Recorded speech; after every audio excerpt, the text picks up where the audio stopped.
And I'm Mark Hanchett. I am the founder and CEO of NXU. And as Kate said, we are new, so you may have known us formerly as Atlis Motor Vehicles.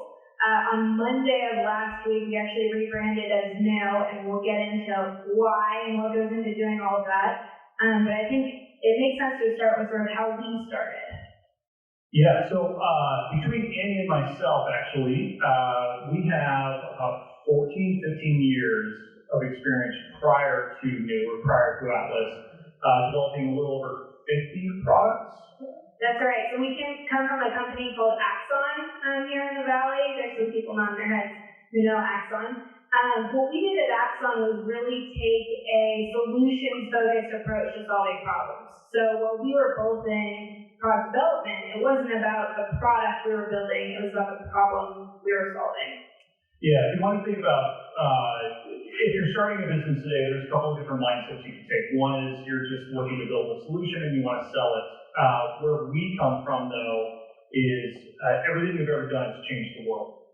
Literally has reshaped the conversation around transparency. And law enforcement has saved lives. I mean, we worked on everything from weapon systems, non-lethal approaches with this mission around sort of, I think Rick, the founder of Axon, called it end of killing, I think is what he was trying to accomplish, to protect truth. Every body camera system, cloud service, mobility solution that you see in law enforcement today, those are programs that we worked on.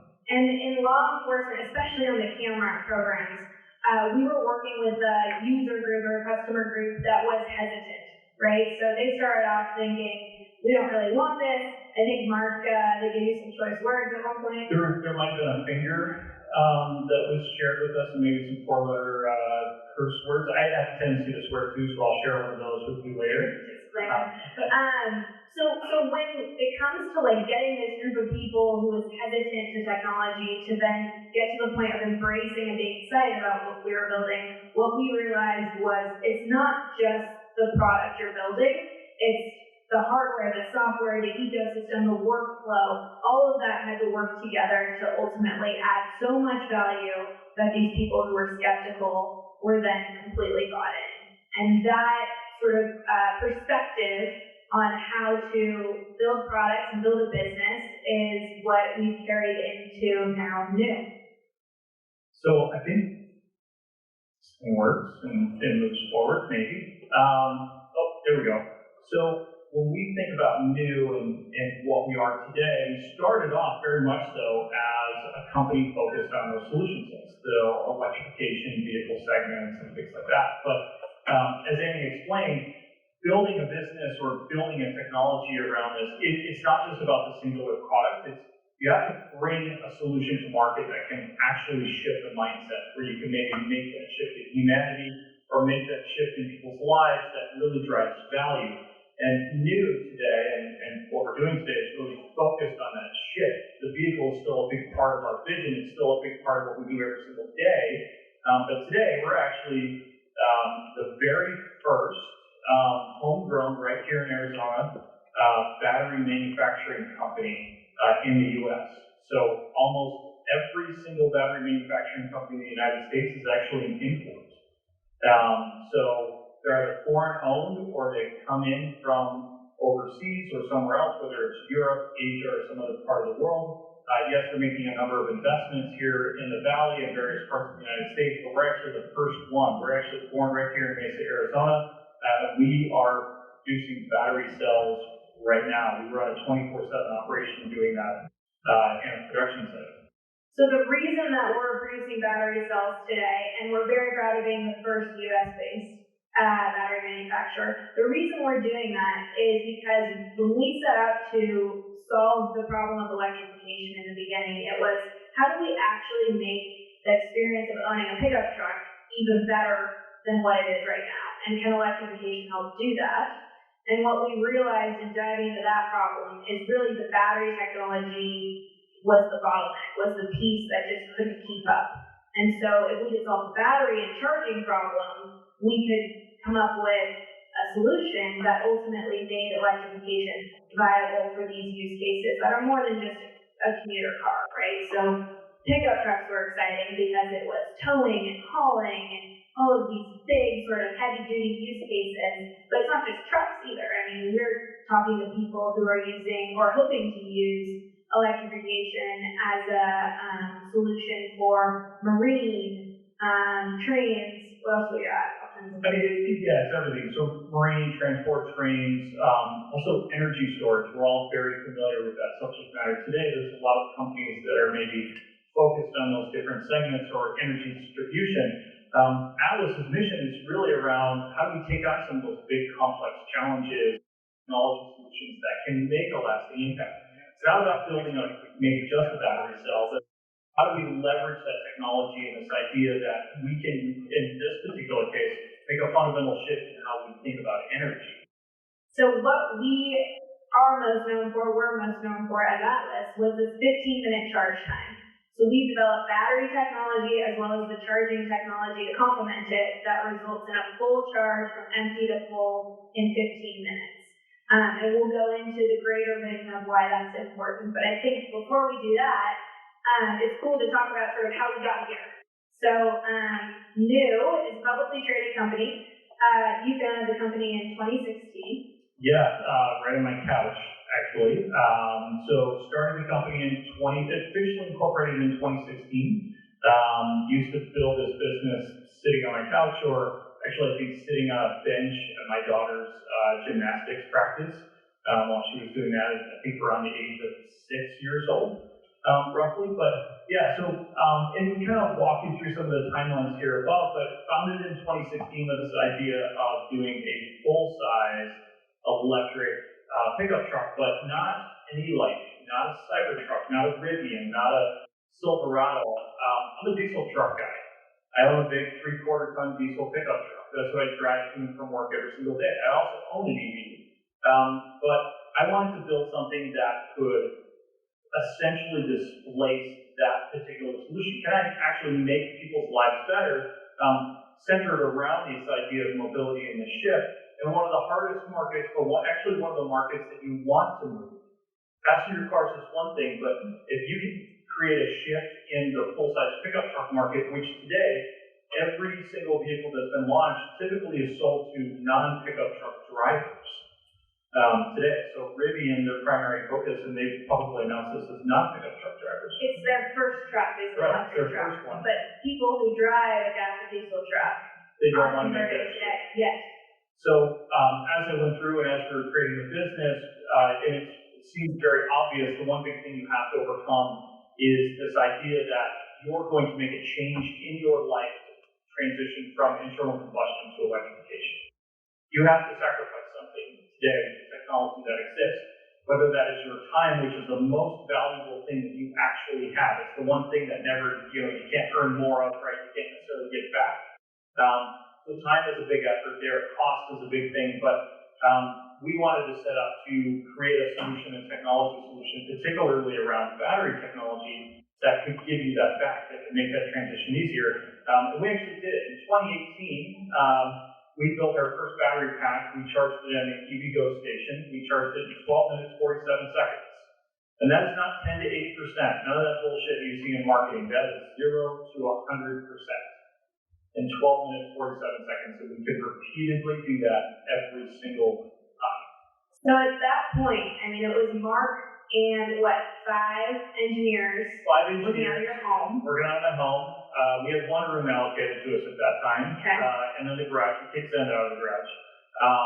Get your car out, I guess. But so in 2018 was when we actually raised our first dollar. 2018 is, and I didn't know anyone. I don't know venture capitalists. I don't know anyone that was relatively wealthy. I met one woman. She told me to go fuck off. So I said, well, all right, well, screw it. We're going to figure out how to do this. So we actually took a novel approach to raising cash. And in 2018, we raised our first dollar. We launched an equity crowdfunding campaign with this mission to build battery technology and charging systems and vehicle technology that can make that fundamental shift to that full-size truck and charge in 15 minutes.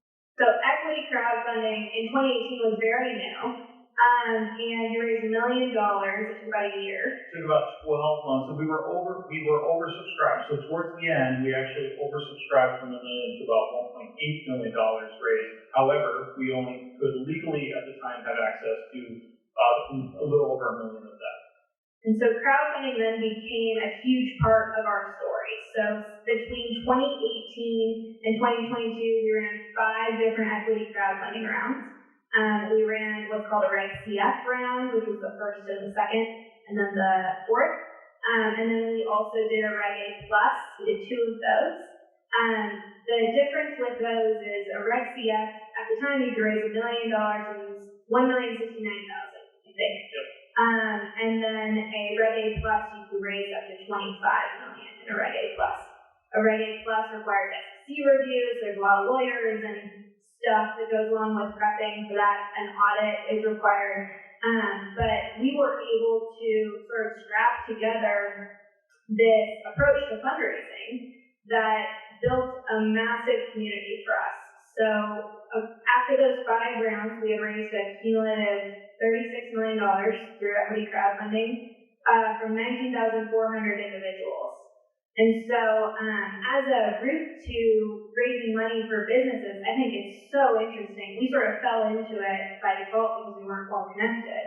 But what we got with that was this massive social media following of supporters who we've been able to leverage for feedback, product marketing. I mean, we don't even have to ask for feedback. They give it to us, Yeah. whether we want it or not. Give it to us constantly. But it's an interesting thing. Not knowing anyone, not understanding, the market, or maybe not necessarily having that prestigious pedigree of a background does not necessarily mean you cannot succeed. Mm-hmm. And crowdfunding was an opportunity for, at the time, Atlis to go out there and actually generate or prove product market fit before I raised the first dollar. If we didn't have the right solution, if we weren't doing the right things, if we weren't pitching the right vision, no one was going to get behind that. In the industry that we are in today, the average dollar raised to the first dollar of revenue is $2.2 billion. So $2.2 billion raised before you actually prove that you have product market fit.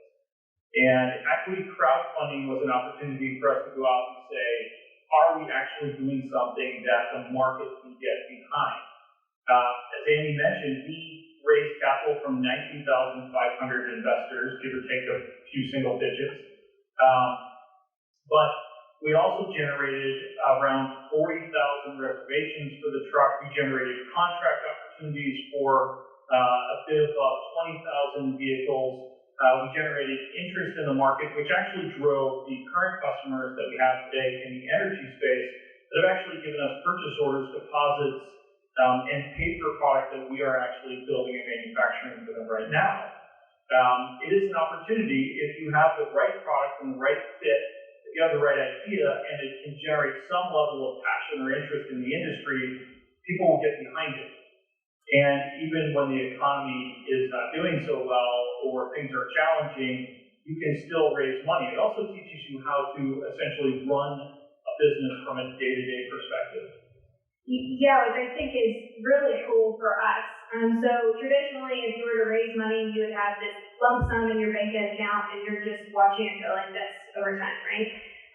For us, we were raising money every single day, and what we learned was our progress directly correlated with our ability to raise money.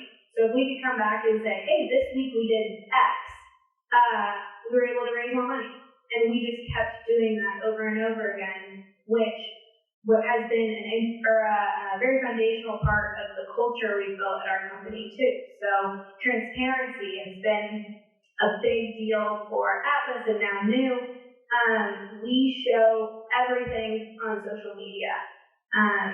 Whether it's ugly, things are going well, things are going not so well, we put it out there because we have these almost 20,000 people who put their hard-earned money into seeing us execute. We owe them that transparency. And what we've realized is in doing that, we've actually gained a lot of credibility with those people. Yeah, there will always be those that will look at what you're doing and they're going to say it's not enough. There will always be those that are going to look at it and say, well, you're not showing enough progress compared to somebody else. Don't let that necessarily influence the decisions that you make, because as we've built this business and as we've built this following on social media, we find is, well, they are the loudest crying babies in the room. There are 19,495 others out there that are still supporting. There are still out there, they're still advocates for you, they're still pushing that. I think that's the powerful thing about the way we raised capital and the way we built this business, is that we opened it up. We said, listen, no one's ever shown you this before. No one's ever talked about how you build a company. No one's ever shown you the ups and downs of it and the challenges that exist with it. We watched others in the industry face a lot of challenges. So we went out there and said, okay, let's just do this. Let's talk about it. It's not wait for it to be perfect. Let's just show it how it is, right? And be honest with people and open with people. And it's gotten us to where we are, so I think it's been a success. That raw aspect of it is actually a very powerful thing. It could be scary at first, but right. I think served us very well. Now, and I clicked back and forth a little bit, maybe, or just auto went, but I think it's maybe, as we built the business and as we built that following and as we grew, we have never actually changed the business model since day one. We've always been focused on electrification, energy, infrastructure, and sort of creating this mindset shift in the industry. Today, there are a lot of startups in this space, and they're addressing little pieces of it, but we talked a lot about this, or Andy did in the beginning, this idea that you cannot just come there with a singular solution to a much larger problem. You have to come out there and solve the different pieces of that problem if you're going to create value for that end customer. In our prior experience in those 50+ products that we developed over those 15 years, each one of those 50 products was a solution in a much larger product or thing that went to market. And at Atlis, as we started, it was, we're going to build batteries, then we're going to build charging infrastructure, then we're going to build platforms, which is really the mobility technology solution, and we built the vehicle in the very end.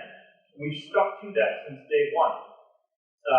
We show things that people want to see, we show things that they want to see progress on, and we continue to make progress on it, but there is a challenge with this entire movement today around energy and infrastructure, and Annie has actually experienced this a little bit. Yeah, so I actually live in Northern California, and we had major storms this winter. Trees knocked down, power goes out, right? Unfortunately, this is like part of life there, right? It's ridiculous to me that it's 2023. We worked on products that changed the world, and yet that's an acceptable outcome, right? But the reality is, right now, the infrastructure and the grid don't support these types of events happening. And now we're talking about, we're going to add electrification to it. So we're going to bring in this extra ask of the grid. How can we possibly expect it to perform? And what we're seeing from other companies is they're tackling one piece of the puzzle, right? So there are a bunch of companies building really cool EVs, electric vehicles. That's awesome. Then there are a bunch of companies building charging stations. But what each of these are doing is they're saying, well, we're going to solve one problem and we're going to leave the rest of it to someone else to solve. And what we've learned... They do a lot of crying when they do that, too. Well, it's a really crappy experience when you're a driver of a new cool EV that you're excited about. You pull up to a charging station and it's down. And they don't have one point of contact to go to solve that problem. The maker of their car says it's not our problem. The charging company, then you've got to go deal with them, but you're not their customer yet. And so what we've realized is instead of solving one piece of the puzzle and then pushing the bottleneck to someone else, you've got to solve the entire ecosystem. So that brings us to where we are today. And Atlis, as we created the company, was too limiting. That Atlis motor vehicles piece meant we were a car company. Really meant we were another OEM, and that was the way the brand was received. That was the way everyone thought of us. And even though we've never, we message around building a vehicle and building the pickup truck, which we built the first prototype in 2021 of that, making that transition and thinking differently, we had to change. And earlier this week, actually on Monday, we launched the new brand of the company, oddly enough. The puns are endless, and that was intentional. So starting Monday this week, we are now known as New. And New is this company that is really focused immediately on the baseline sort of foundational problems that exist in the industry. You have others out there. You have your Tesla, you have your, I can't think of actually another one outside of them, but you have other, you've got your charge points and stuff like that, and the different aspects of the vehicle system, charging systems, or energy storage solutions. You have battery companies that are maybe selling batteries to another company that's building an energy storage solution. But really, New is focused on this idea that we are going to create a fundamental shift in the way we think about energy. My 10 to 15 years sort of vision of this and what this looks like is you no longer think about energy as a consumption item. It'll go away. So today, you think of energy as I pay per kilowatt hour. In the future, you will pay for access. It'll be just as simple as the phone that I'm carrying in my pocket. Every single month, I pay a monthly fee for this. This covers the device, it covers the data. I don't have to think about how much I use. I don't have to worry about it. I simply just use it, and I focus my attention on maybe bigger challenges and bigger problems that exist. New is that company that is focused on creating that transition. The introduction of renewables, energy storage, creation of a new infrastructure model is going to create this fundamental shift in humanity and how we think of energy and how we operate every single day. I really like this analogy because how many of us can remember back when you were paying for a certain number of text messages every month, right? The thought of that now seems crazy. Shouldn't energy and the use of energy just be the same? It's silly to me that right now you go and you pay for gas, and then you go and you pay your electrical bill based on usage. If there were enough infrastructure, there's no reason why we wouldn't all just pay a flat monthly fee, especially in Arizona. Wouldn't that be wonderful during the summer, right? Yeah, when those utility bills get high. We think about Arizona in the summer, we think about air conditioning. We don't necessarily have a significant problem with that here, but when that goes down, when power goes down, everything heats up, it becomes very, very miserable. Actually, lives are put on the line. In other parts of the country, we see stories of this. I grew up in northern Michigan, and I remember winters where you don't have power for 3 to 4 days. I remember my mother still has kerosene lanterns around the house. They're decorative pieces that are still functional. And the idea, as Andy alluded to earlier, that is still a thing, is it feels archaic. And it feels like, there are solutions that exist today if they're implemented properly and we can bring those particular solutions to market, we can create that change. And so the way we go about, I'm getting ahead of myself a little bit. Go ahead. So the investment needed to actually get to a point where there is enough energy that could be a real future is massive. These are numbers that are floating around in the industry as of the last few weeks. 240 terawatt hours of energy storage, 30 terawatts of energy produced, generation, and $10 trillion in manufacturing investments. These are monster numbers. It hasn't been talked about a lot, especially over the last few weeks, but these are not insurmountable challenges. The one large challenge that we have, though, is adoption. So these are investment dollars, and this is what it's going to take to make that transition, but the adoption won't happen if the barrier to entry is too expensive.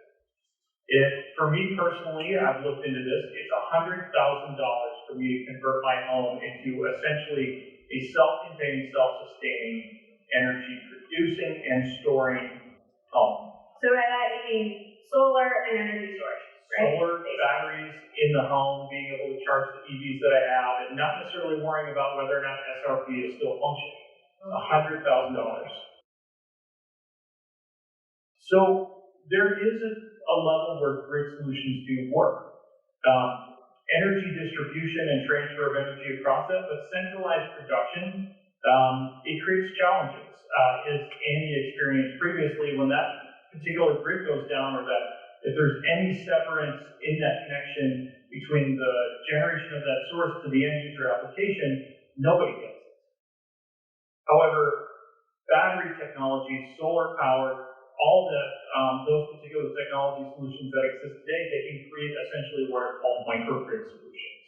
distributed energy production and energy storage is going to change the way we think about this, and the way we think about the way energy is consumed. If we can push that out to the node or the endpoint there, that's going to fundamentally change the way we operate. So from an opportunity perspective, there is a tremendous amount of opportunity out there in this particular field. A little over $1 trillion in just single year revenue opportunity for businesses that are targeting this particular market and these segments. This is just in the energy storage side. So this covers everything from mobility to grid level storage to microgrid solutions. In just the battery side of things and the infrastructure side. That does not necessarily include the generation, distribution, charging infrastructure, and things like that, but that represents a massive opportunity for startups and companies that are really focused on making this transition happen.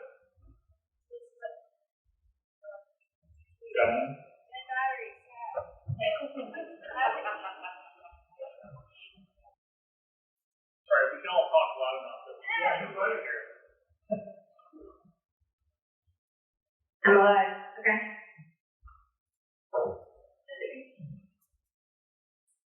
So this is a tough slide for you guys to see at this point. The gist is $1 trillion of addressable market. There's a ton of demand for this. We just need to build a bunch of batteries. And the way we think about it at NXU is how do we address those sort of node segments as well as the centralized grid infrastructure? How do we build that out? Now, our focus right now is how do we scale as fast as we can? How do we create distribution for those particular networks? How do we pull the rest of the market forward? So for companies that are local here in the Valley, let's talk about EV companies, Lucid, Nikola, Electromechanica. They just pulled back their vehicle, but that's okay. They're going to get into something. When you think about those organizations and those companies, they need infrastructure to succeed. We think about other startups in California and various other parts of the world, they need the infrastructure to succeed. However, for you as an individual, we need to work towards building that infrastructure that makes this possible, that makes this transition happen. The change from internal combustion to electrification is just a change in propulsion. However, the change in energy infrastructure, distribution, and power generation, that is a fundamental shift in humanity. That is going to change something. The other one led the conversation. This is what's going to actually drive the conversation. So NXU, as an organization, we are an ecosystem-focused company. We are not just building one thing. Now, we're an Arizona-based, US-based manufacturer. First one, actually, to do this, that is in mass production of a product solution that's going into customers' packs. I will say deliveries will happen sometime in the summer, just so I don't get myself into trouble. But we're really focused on those different segments. So when we think about factories and production and then distribution of energy, it's how do we take energy production and storage and distribute that out to those end locations, whether that's a home, a commercial property, or charging infrastructure. How do we facilitate something like a 15-minute charge time that could take up to 1.5 megawatts to 4.5 megawatts of power delivery at that one single location? The grid and infrastructure investments today won't be able to handle that. However, when we combine that with solar production, energy storage, and then the distribution piece, we actually make that possible. Then we give you the one thing that is valuable to you as you look to make this transition back, right? 15 minutes from 0 to 100%, that is a fundamental shift that is going to turn an entire market right now that is hesitating to make that transition from a no to a yes. And at the very same time, what we're doing is we're building out infrastructure that is reliable and accessible. The idea that you're going to pay for consumption is going to go away, and you'll end up paying for essentially gaining access to it. So we have clearly a very big vision, right? This is a big, huge problem that we're working to solve. So we've done what we've called 5% of a plan, and we're just going to focus on the first 5% to start, right? For us, that is as simple as getting really good at building batteries and then scaling battery production to start. That's the first line up here. Yeah, so we want to get really, really good at building that better battery. So we have a proprietary cell that we're actually manufacturing today that's going into pack solutions. We're working on the hardware and software systems. Those are actually going into pack solutions for customers that have actually requested that in the mobility space.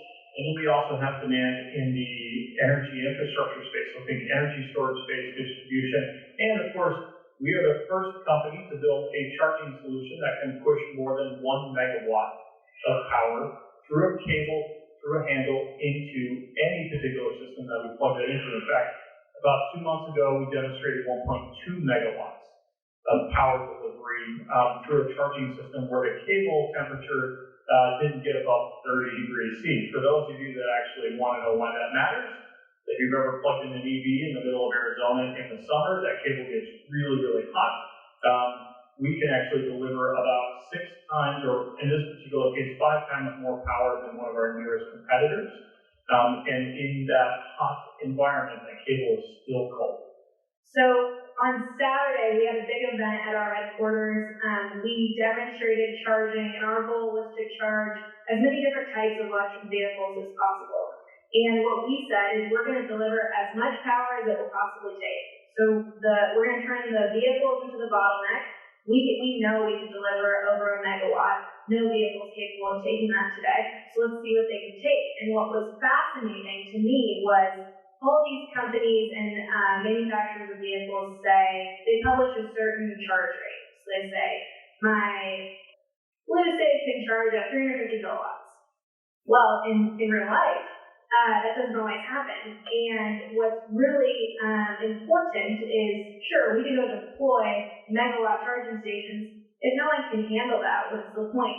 We need to scale both our battery production as well as our charging infrastructure in parallel so that we're marrying the two so that we're able to actually deliver that 15-minute charge capability. And that really brings us to the 5% plan. We're going to get really good at scaling and building that better battery. We're going to take that battery and we're going to deploy that into energy and infrastructure spaces. And then we're going to push that energy to your home, to your commercial business, distribute that throughout the grid, and then finally we'll deliver that energy to the vehicle. We've now eliminated the biggest bottlenecks that exist today. The last big one is what you're going to use that energy for. So in this particular case, as Amy is alluding to, one of the hottest topics today is electrification of vehicles. We've now essentially demonstrated that the vehicle is the last big bottleneck to that particular solution. In combination with the new battery technology, that'll be the next phase after that, where we can actually overcome that last big challenge, and then this complete transition becomes truly possible and visible for everyone. Now, we've talked a little bit about sort of the mission and what we're doing and what that entails, but these are actually the products that we're starting with. And it really starts with a Q cell. And we actually have 2 versions of this. We have a Q cell and a P cell. The P cell is a pouch version of the Q cell. The Q cell is what we call, it's a cube shaped, could be a rectangle, I guess. Rectangular prism shape, but it is a battery cell technology, and we'll cover it in the next slide here. That's really focused on efficiency. So we're taking those cells, we're putting those into a cube, which is our sort of first product is a 30 kilowatt hour. We also have another one for another customer that's 60, but this is a 30 kilowatt hour commodity pack. That pack becomes a scalable solution that we can deploy in homes for energy storage applications. You can scale that to your needs there, combine that with solar from a production standpoint, deploy that into mini grid solutions, so think megawatt hour solutions deployed in charging and infrastructure, to large multi-megawatt hour solutions for grid infrastructure and grid buffering, handling demand loads. So for new, that's a big focus for us in the near future is those products. So we'll be working to scale cube pack production, and think Legos of battery packs, right? So then it's just stack as many as possible for the intended use case. Now, the last one there, the one that we want to talk about, which I think is on your right up there behind me, that is the delivery of that energy into a vehicle application. So when we combine battery technology, and particularly technology that's incredibly efficient at energy transfer, both on the electrical level as well as the thermal level, with a pack solution that's designed with integrated cooling systems, and then into a charging solution, you'll actually start seeing these large charging stations. We actually have one in front of our headquarters currently. We're going to start trial deployments of that this summer, I think is our goal. where we will be able to deliver essentially as much energy as any vehicle on the market today is capable of taking, up to 1.5 megawatts to start. To our knowledge, there is no vehicle capable, and we tested it on Saturday with a whole host of them, capable of taking any more energy than we can actually deliver. So we've now essentially eliminated that bottleneck, and then we push that onto the vehicle manufacturers to then overcome that next big challenge. Now, we'll talk a little bit about sort of energy transitions and the evolution of sort of how you build a battery, because this is actually not an easy problem. I'll go ahead and... Yeah, so building batteries has been a really interesting, we knew we had to do it if we were going to solve the core problem, right? But what we've realized is there are very few companies that actually build battery cells, and the process of doing it is a little bit more of an art. You cannot Google this at all. So the way we've done it is we started with, in the back of this sort of lineup, there's a little coin, it's called a coin cell. That's where we test our battery chemistry for the first time. We did this in partnership with the lab at Clemson University, as well as we now have a chemistry lab at our headquarters. That's where the chemistry engineers are in there really testing the cool stuff. From a coin cell, then it goes into what's called a single layer pouch cell. Yeah, and that's the singular pouch is the first sort of layer of a final battery cell solution. And then after that, we then start stacking those layers up. So over the last few years, since around 2018 and then 2019, we've been working through those first several stages. And we've started with this vision of building this cube. And you actually see one version of it up there that we've developed back in 2020 and 2021, 2022. But the evolution is very, very simple, but it's really hard to do. There's no cookbook out there on how to make this. And the reason I reference a cookbook is because this is a lot like baking a cake. You mix a bunch of ingredients together, you put it into a pan or on a surface, then you actually literally bake it. And then you go through a bunch of like sort of charge-discharge cycles. You're doing it's essentially a chemical reaction to get there. So we start with coin cells and figure out what the formulation is, what's the ingredients, I guess, that goes into that particular cake we're making.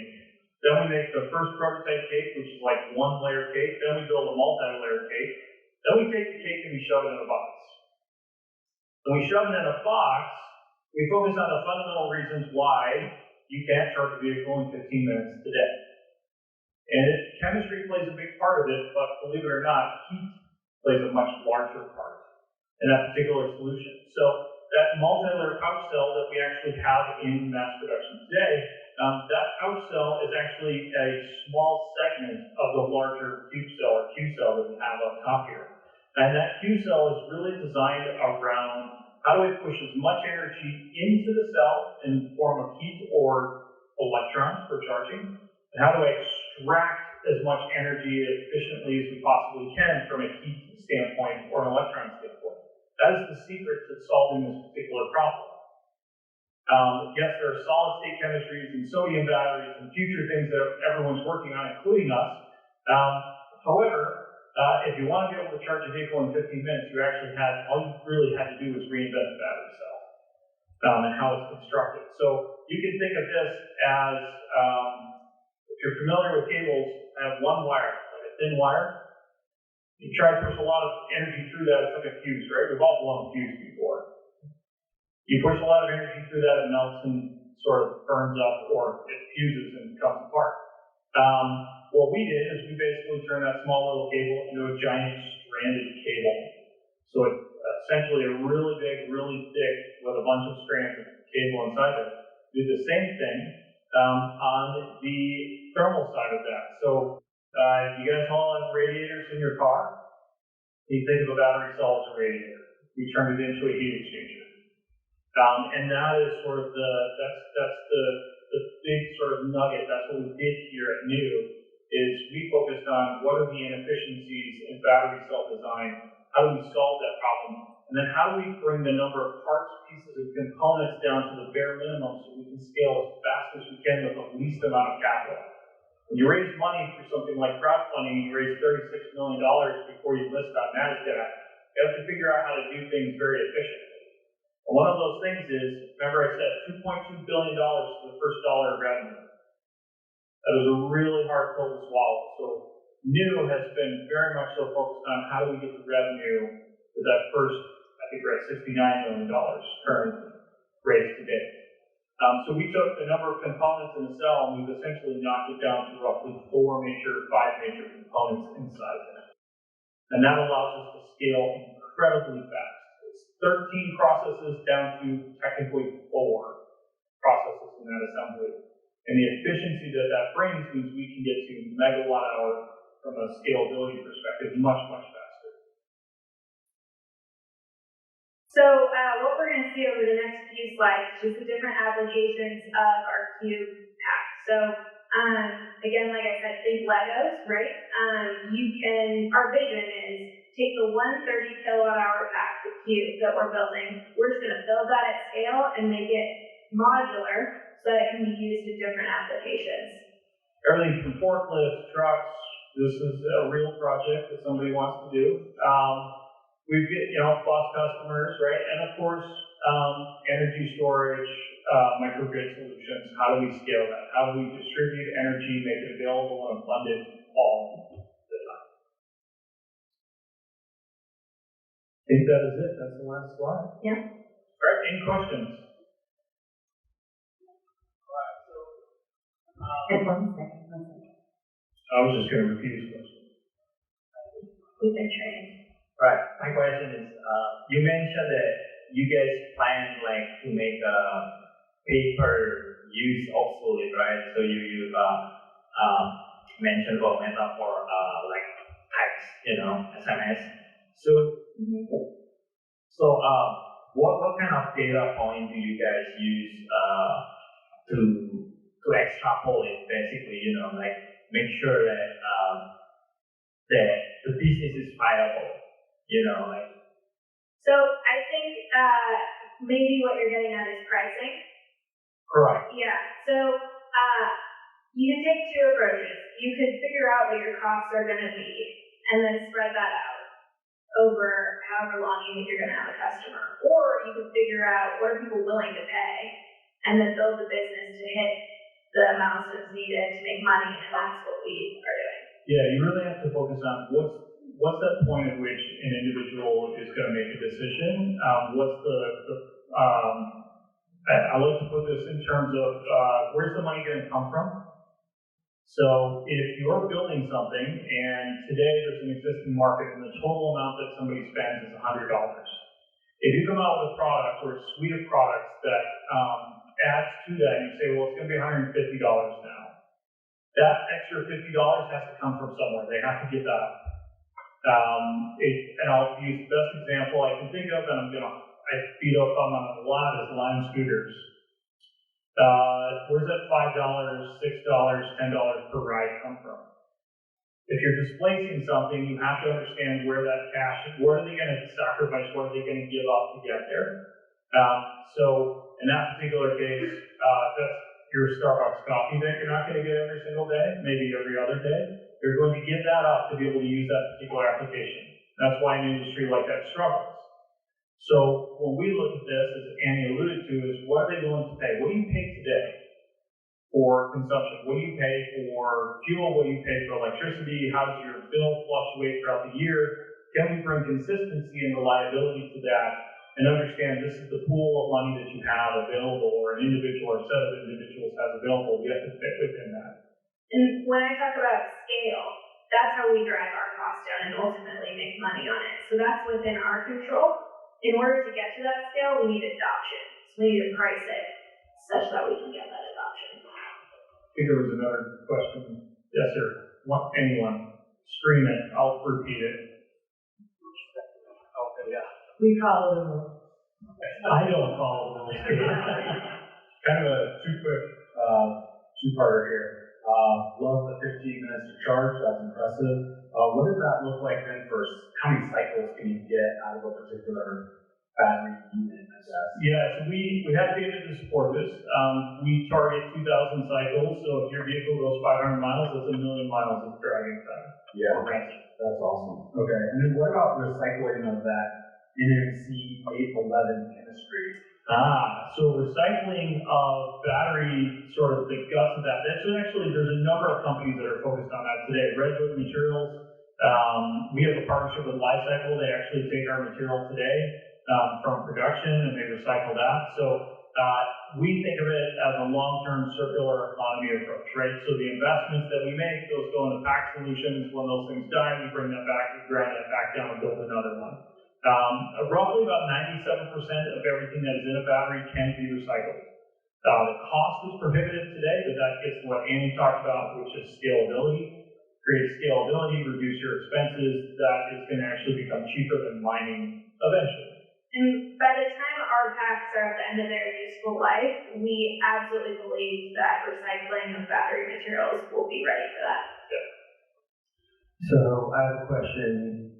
I have two cars, right? So my primary car is a Tesla, so I'm all bought into the electric future. Which one?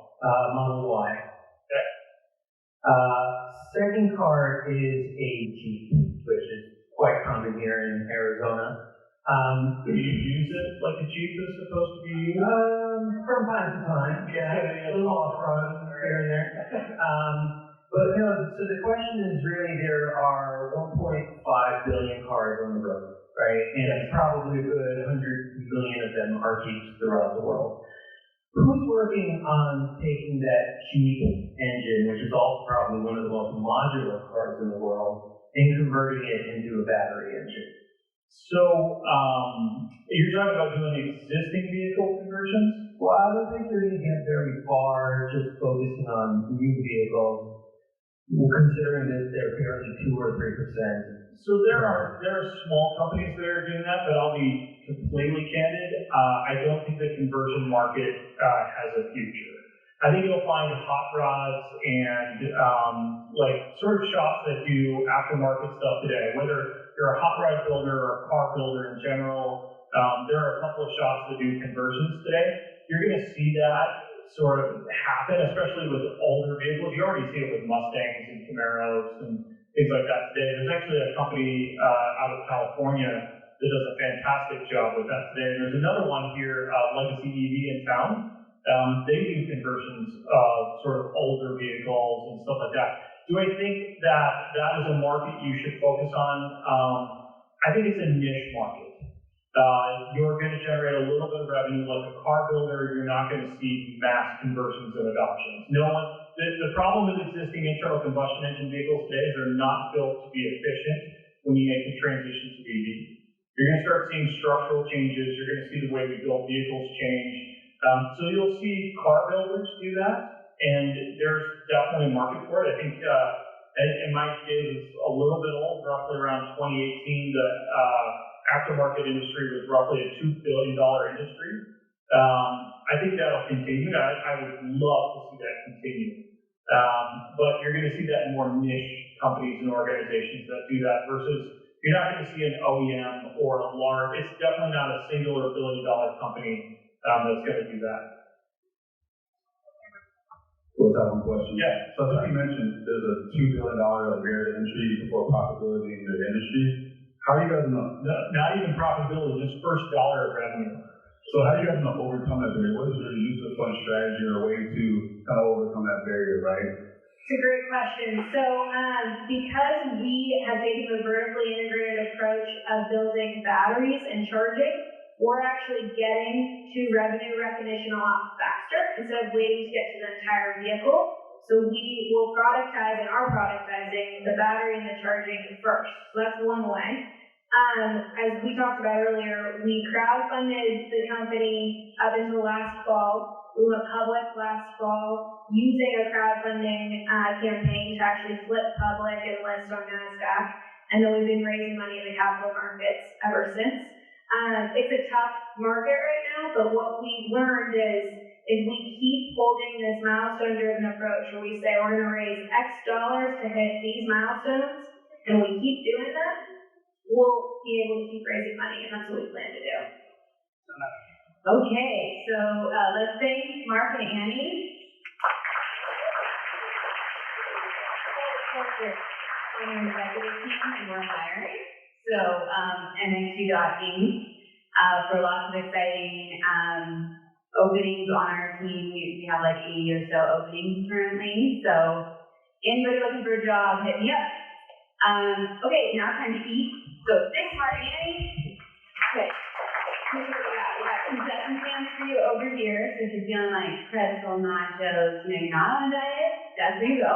And then if you are curious about off-site options, just hit this QR code right here, and we'll get you salad. Oh, there's salad over there. We did get salad, so there's salad. Or you can take a short walk and enjoy the neighborhood. We are going to tee up our next session in just a couple minutes. We'll just take a break and be back shortly. Thank you.